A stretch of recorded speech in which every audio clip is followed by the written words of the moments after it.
एक रोज़ में 800 फ़िज़ाई हमले करने की सलाहियत और अमेरिका का जंगी बहरी बेड़ा 700 किलोमीटर का फासला कम करके तकरीबन 250 किलोमीटर दूर रह गया, वो भी ईरान से। यानी अमेरिका ने अपनी मुकम्मल तैयारी कर ली है ईरान पर हमले की। आमिर रज़ा से बात करते हैं। आमिर भाई, एक तो अमेरिका ये कह रहा है कि जी तकरीबन 800 फ़िज़ाई हमले एक दिन में करने की सलाहियत हासिल की है।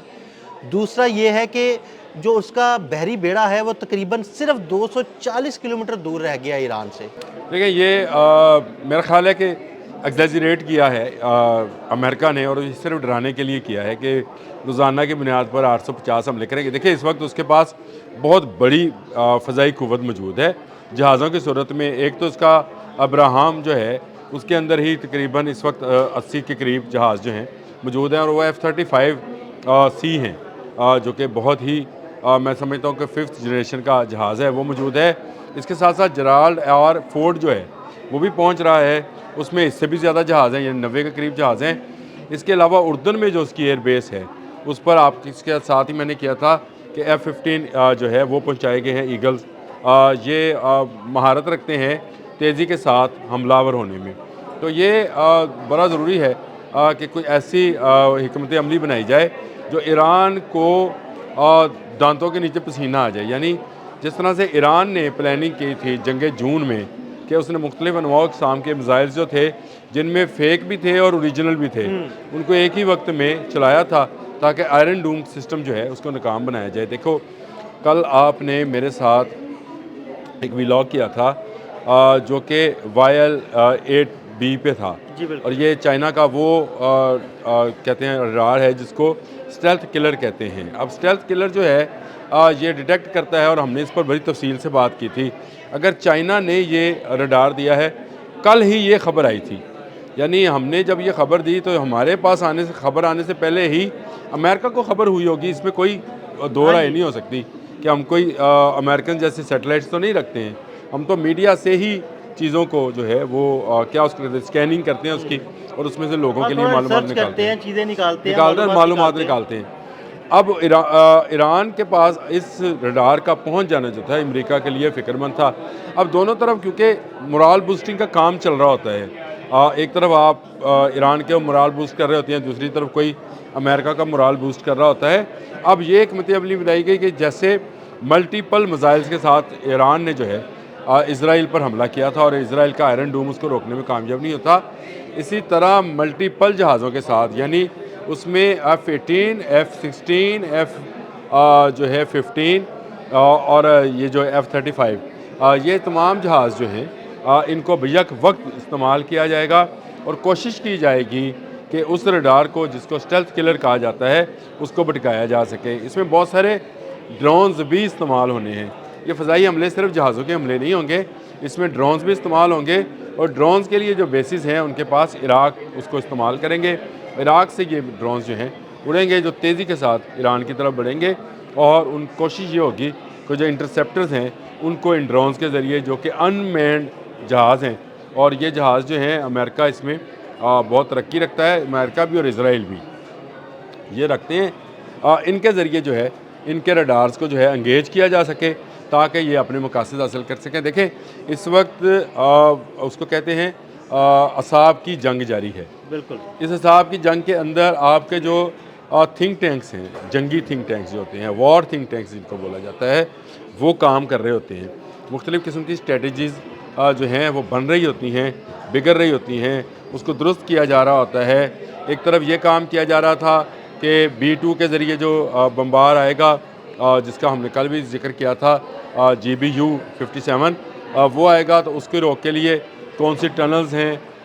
फिर उसने तमाम अपने एटमी रिएक्टर्स के ऊपर जो है एक मिट्टी की ऐसी लेयर जो है बढ़ाई है ईरान ने, ताकि इन बम की जो है इसकी शिद्दत को कम किया जा सके।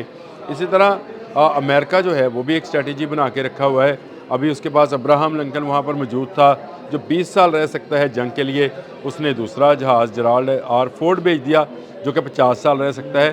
तो ये जंगी हिकमत अमली सिर्फ इस बात का नाम नहीं है कि आप दूसरे पर हमलावर कब होते हैं और क्या कैसे होते हैं, इस बात पर भी है कि आप उसके ख़िलाफ़ प्रोपेगेंडा कैसे करते हैं ताकि अवाम का जो असाब हैं उनको कमज़ोर किया जा सके, उनको पहले से डराया जा सके। और ये डराने का काम जो है ये सदियों से इसी तरह से जारी है।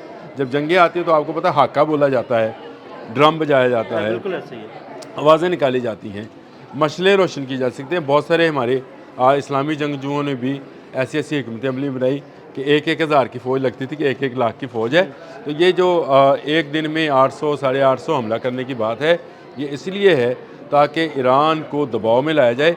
देखिए आज जनेवा में मुज़ाकरात हैं, याद रखिए हमने उस मुज़ाकरात में भी आपसे बात करनी है, लेकिन मुज़ाकरात का नतीजा क्या निकलेगा ये मैं पहले रोज़ से कह रहा हूँ, कुछ नहीं निकलेगा। क्योंकि कल रात डोनाल्ड ट्रंप ने अपने एयरफोर्स वन पर जो है उसने मीडिया से गुफ्तगू करते हुए एक मरतबा फिर इस बात को दोहराया कि मैं बिलवास्ता इस मुज़ाकरात में शिरकत करूँगा और ये जो है न्यूक्लियर से हटकर भी चंद बातें हैं जिन पर बात की जा सकती है। यानी उन्होंने छोड़नी कोई बात देखो वो- नहीं, मिसाइल प्रोग्राम रोल बैक करें, आप न्यूक्लियर साइट्स को अपनी बंद करें, रिजीम चेंज करें, खामनई साहब को हटाएं और पासदारान इनकलाब की तादाद कम करें, तो करें ये सब कुछ हो गया तो फिर ईरान के पास रहेगा क्या? और फिर तेल की जो है ये अमान जो आपको नज़र आता है ना साथ में मीडिएशन के अंदर, ये मेरा ख्याल है जैसे वेनेजुएला का पैसा कतर जाता है ईरान का पैसा मान जाएगा। अच्छा ये ठीक है आमिर भाई, ये तो हो गया। अब मुझे ये बताइए कि जो उनका बहरी बेड़ा है वो कह रहे थे 700 किलोमीटर दूर है, अब तकरीबन सिर्फ 240 किलोमीटर दूर रह गया।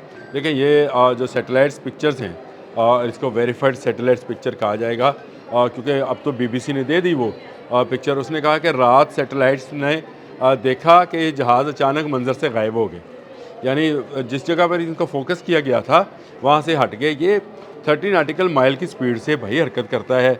आप इसको अगर अपनी ज़ुबान में हम इसको देखें तो ये आपका तकरीबन 100-125 किलोमीटर पर आवर के हिसाब से, तो एक जहाज़ या इतने बड़े बहरी जहाज़ का इस तरह से मूव होना कोई आम बात नहीं है, मामूली बात नहीं है। रातों रात इसने काफ़ी लंबा सफ़र तय किया है और अब ये तकरीबन 250-300 किलोमीटर दूर है।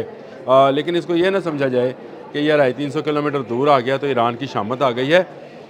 अगला व्लॉग मैं करने जा रहा हूँ कि ईरान ने इसके लिए कौन सा मिसाइल जो है तैयार कर देखें। कुछ मिसाइल उन्होंने अपने फिट भी कर दी है, तनसीबात देखो मैं उनकी जो है ना वो बिल्कुल आपको मैं क्लियर हो गई है। हिंट देने जा रहा हूँ, अभी दे रहा हूँ। दजाल के लिए इमाम मेहदी ने आना है। इस दजाल के लिए जो कि अमेरिका को मैं समझता हूँ, इस दजाल के लिए अबू मेहदी आ रहा है। अबू मेहदी क्या है ये मगला व्लॉग करेंगे तो उसमें आपको। बहुत शुक्रिया आमिर रज़ा जी। बिल्कुल आमिर रज़ा ने बड़ी तफसील के साथ इस सारे मामले पर रोशनी डाली। अदील अहमद और आमिर रज़ा को इजाज़त दीजिएगा। अल्लाह हाफ़िज़। ये अमान जो आपको नज़र आता है ना साथ में मीडिएशन के अंदर, ये मेरा ख्याल है जैसे वेनेजुएला का पैसा कतर जाता है ईरान का पैसा मान जाएगा।